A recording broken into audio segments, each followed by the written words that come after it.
बिस्मिल्लाहिर्रहमानिर्रहीम अस्सलामु अलैकुम वरहमतुल्लाहि वबरकातुहू। राना सनाउल्लाह, जिसे पंजाब का अल्ताफ हुसैन भी कहा जाता है, इसे एंटी नार्कोटिक्स फोर्स ने मुंशियात के इल्जाम में गिरफ्तार कर लिया। राना सनाउल्लाह की गाड़ी से 21 किलो मंशियात बरामद हुई, जिसमें से 15 किलो हीरोइन थी। हुक्काम बाला इसे नेशनल एक्शन प्लान के तहत सबसे बड़ी कार्रवाई करार दे रहे हैं और ये दहशत गर्दों के सहूलतकारों के खिलाफ ऑपरेशन का बाकायदा आगाज है, जिसकी ताज़ा तरीन मिसाल राना सनाउल्लाह की गिरफ्तारी है। इसी तरह राना सनाउल्लाह की गिरफ्तारी के नतीजे में मीडिया की अहम तरीन शख्सियात की गिरफ्तारियां भी मुतवक्के हैं। यही वजह है कि हामिद मीर और नजम सेठी ने बाकायदा अफवाहों का आगाज कर दिया है और इसे इमरान खान की सियासी इंतकामी कार्रवाई का रंग दिया जा रहा है। जबकि आगे चलकर हम आपको बताएंगे कि सियासत के लबादे में ओढ़ी ये माफिया दहशत गर्दों की फंडिंग कैसे किया करती थी, रियासत के अंदर रियासत बनाने के लिए फंडिंग कहाँ से आती थी, बिलावल हाउस, जरदारी हाउस, जाती उमरा के खराजात को कैसे मैनेज किया जाता था और मीडिया की कौन कौन सी शख्सियात हैं जो इस घनाउने कारोबार में मुलविस रही। मजीद तफसीलात में जाने से पहले हमारे चैनल को सब्सक्राइब करते हुए बेल आइकन पर क्लिक करें ताकि हर आने वाली वीडियो का नोटिफिकेशन आपको बर वक्त मिल सके। नाजरीन कराम, जब से वजीर आजम इमरान खान ने नेशनल एक्शन प्लान के तीसरे फेज का ऐलान किया, वहीं आर्मी चीफ ने भी इस बात का इंदिया दिया था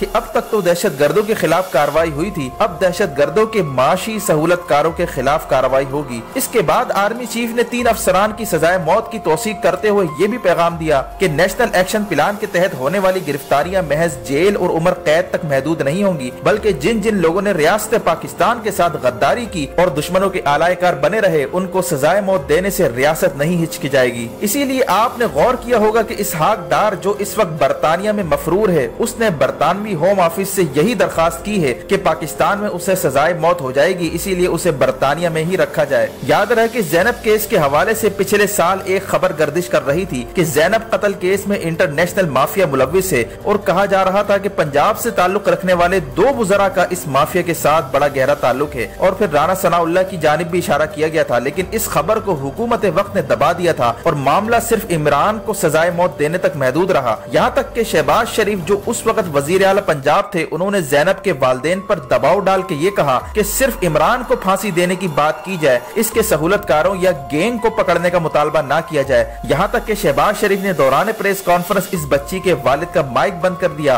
और राना सनाउल्लाह के जरिए दबाव डलवाया कि पैसा ले लो और जबान बंद करो, नहीं तो तुम लोगों की खैर नहीं। राना सनाउल्लाह की गिरफ्तारी से जैनब केस में बड़ी पेशरफ्त होने की तवक्को है। इसके बाद डॉक्टर शाहिद मसूद ने भी डार्क वेब का जिक्र किया कि किस तरह जराइम पेशा अफराद पैसों की खातिर लोगों को अगवा करके उनका कत्ल करते हैं और इनकी वीडियोस को डार्क वेब पर डालते हैं और जराइम पेशा अनासिर का ये गिरोह पाकिस्तान में अगवा से लेकर मंशियात तक सारे धंधों में मुलविस रहा और ये पैसा घूम फिर कर हुकूमत के उन अनासिर तक जा पहुंचता है जो इनकी अय्याशियों से लेकर दहशत गर्दों की फंडिंग के लिए इस्तेमाल किया जाता था। इस खबर के बाद डॉक्टर शाहिद मसूद को 3 महीने तक नजरबंद रखा गया, जबकि डॉक्टर शाहिद मसूद अपनी इस बात पर मुसलसल कायम रहे कि उनकी कही हुई बात बिल्कुल सही है, लेकिन हुकूमत वक्त के पास ऐसा मैकेनिज्म मौजूद नहीं जो इसको साबित कर सके। यानी ये माफिया इंतहाई खुफिया तरीके से काम करती है, जिसको अदालतों में भी साबित करना इंतहाई मुश्किल है और इंसाफ का हाथ इन तक पहुंचने से पहले ही ये माफिया नजरों से ओझल हो जाती थी। इसके बाद हनीफ अब्बासी का एफेड्रीन का केस चला, जिस पर इल्जाम था कि उसने गैर कानूनी तरीके से एफेड्रीन का कोटा हासिल करके मंशियात का कारोबार करने वाली माफिया को सप्लाई किया था। इसके बाद तहकीकाती टीम ने तहकीकात की, जिसके नतीजे में ये भी इंकशाफ हुआ कि पिछले 10 सालों में मनी लॉन्ड्रिंग और मंशियात की स्मगलिंग का धंधा चमकाने के लिए इस बात को यकीनी बनाया गया कि एयरपोर्ट की सिक्योरिटी पर मनपसंद लोगों को भर्ती किया जाए जो मनी लॉन्ड्रिंग और मंशियात की स्मगलिंग को बड़े प्रोफेशनल तरीके से सिक्योरिटी चेक से बाईपास करवाते हुए इन्हें जहाज तक पहुंचा दें।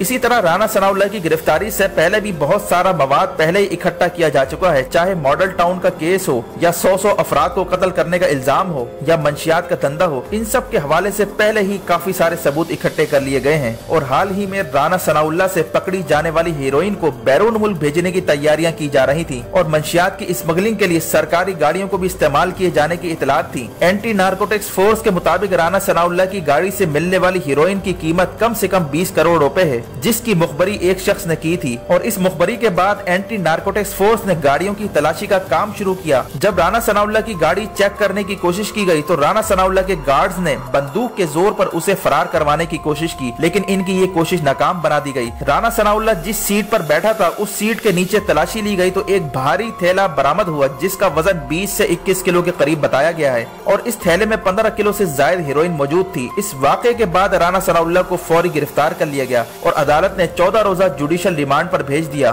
15 किलो हीरोइन मिलने का मतलब माफी तो दूर की बात, जमानत भी मिलना मुमकिन नहीं, क्योंकि 15 किलो से जायद हीरोइन की बरामदगी की सूरत में सजाए मौत का कानून मौजूद है और इस केस में प्ली बार्गेनिंग का बिल्कुल तस्वुर नहीं है। इसी तरह सरकारी गाड़ियों से लेकर डिप्लोमेटिक गाड़ियां, जिनमें कतर से इम्पोर्ट की गई गाड़ियां शामिल हैं, उनके हवाले से भी तहकीकात हो रही हैं कि इन गाड़ियों को किस तरह जराइम पेशा अफराद ने इस्तेमाल किया। और खतरनाक बात यह है कि मंशियात से हासिल होने वाली रकम मुल्क में होने वाली दहशत गर्दी के लिए इस्तेमाल होता रहा है। दहशत गर्दों की फंडिंग इन्हीं पैसों से की जाती थी। नाज़रीन कराम, गौरतलब बात यह है कि अब तक जो गिरफ्तारियां हो रही थी वो सिर्फ करप्शन केस की बुनियाद पर हो रही थी, लेकिन अब जो गिरफ्तारियां होने वाली हैं वो इंतहाई संगीन नौयत के केसेस की होंगी, जिसमें कत्ल, दहशत गर्दी, गद्दारी और मंशियात के केसेस शामिल हैं और इन केसेस में प्ली बार्गेनिंग का कानून मौजूद नहीं है। इसी तरह इन केसेस में मुलविस अफराद के प्रोडक्शन ऑर्डर जारी करने का भी इख्तियार नहीं है। इसी तरह हुकूमत ने यह भी इंदिया दिया है कि वो सदारती ऑर्डिनेंस के जरिए प्रोडक्शन ऑर्डर के खात्मे पर गौर कर रही है, जिसका मतलब अगर कोई करप्शन में मुलविस हो तो उसका भी प्रोडक्शन ऑर्डर अब जारी नहीं हो पाएगा और इसे मुस्तकिल जेल की हवा खाना पड़ेगी। इसी तरह गुज़िश्ता रोज वजीर आज़म इमरान खान ने यह दावा किया कि उन्होंने वजारत कानून को समरी इरसाल कर दी है, जो इस बात का जायजा लेगी कि करप्शन में मुलविस मुजरिमान को 3rd क्लास सेल में रखा जाए,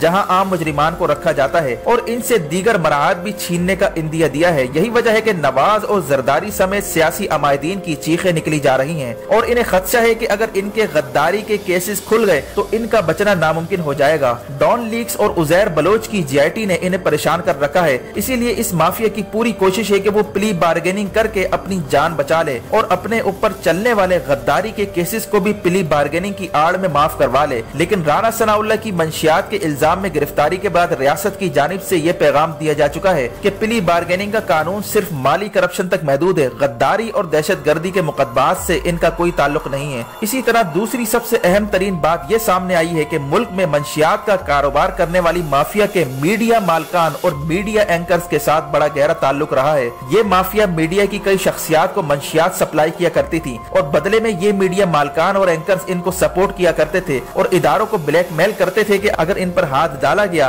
तो इनके खिलाफ मीडिया पर प्रोग्राम्स किए जाएंगे। इस तरह ये माफिया अपना धंधा रोज रोज चमकाती रही। बुनियादी तौर पर इस माफिया ने मीडिया चैनल्स और बैंक्स को अपने साथ मिला रखा था। बैंक्स का काम ये था कि वो मनी लॉन्ड्रिंग के लिए सहूलतकारी का किरदार अदा करें और मीडिया चैनल्स का काम ये होता कि वो उस शख्स को मसीहा बना बनाकर पेश करते और उसके खिलाफ कार्रवाई करने वालों के खिलाफ कॉलम्स छापते और प्रोग्राम्स करते। गौरतलब बात यह है कि जब से राना सनाउल्लाह की गिरफ्तारी अमल में आई है उस वक्त से हामिद मीर और नजम सेठी ने प्रोपेगेंडा करना शुरू कर दिया है। अगर हामिद मीर की ट्वीट या इसके कॉलम्स देखे जाएं तो उसने इस गिरफ्तारी को इमरान खान की सियासी इंतकामी कार्रवाई का नाम दिया है और ये भी कहा कि नून लीग को तोड़ने के लिए राना सनाउल्लाह को गिरफ्तार करवाया गया। इसी तरह हामिद मीर ने दावा किया कि कल को मुझे भी गिरफ्तार किया जा सकता है। इसी तरह नजम सेठी भी राना सनाउल्लाह की हिमायत पर उतर आया और कहने लगा कि राना सनाउल्लाह को तीसरी कुव्वत ने गिरफ्तार करवाया, यानी इसका इशारा फौज की जानिब था। इसी तरह हसन निसार ने राना सनाउल्लाह को नून लीग का जियाला और तूफानों से टकरा जाने वाला सियासी वर्कर करार देते हुए कहा कि राना सनाउल्लाह की गिरफ्तारी समझ से बालातर है। यानी इन 3 अफराद को राना सनाउल्लाह की गिरफ्तारी पर शदीद तकलीफ हो रही है। असल हकीकत यह है कि ये लोग गिरफ्तारी पर नहीं बल्कि इस बात पर परेशान हैं कि अब मीडिया की उन शख्सियात का केस भी खुलने वाला है जिन्हें मंशियात सप्लाई की जाती थी और इसमें बड़े बड़े मीडिया मालकान और एंकर शामिल हैं। इसी तरह कौमी असम्बली के अराकीन जो इस धंधे में मुलविस हैं और जिनकी वजह से शराब पर पाबंदी का बिल मंजूर नहीं हो सका था, उन सब के नाम जल्द मंजर आम पर आने वाले हैं। राना सनाउल्लाह से बयानात लिए जा रहे हैं और वो जो भी इंकिशाफात करेगा वो भी इस हवाले से अहम किरदार अदा करेगा। इसी तरह बिलावल हाउस, जरदारी हाउस, जिनके माली खराजात जाली अकाउंट से अदा किए जाते थे,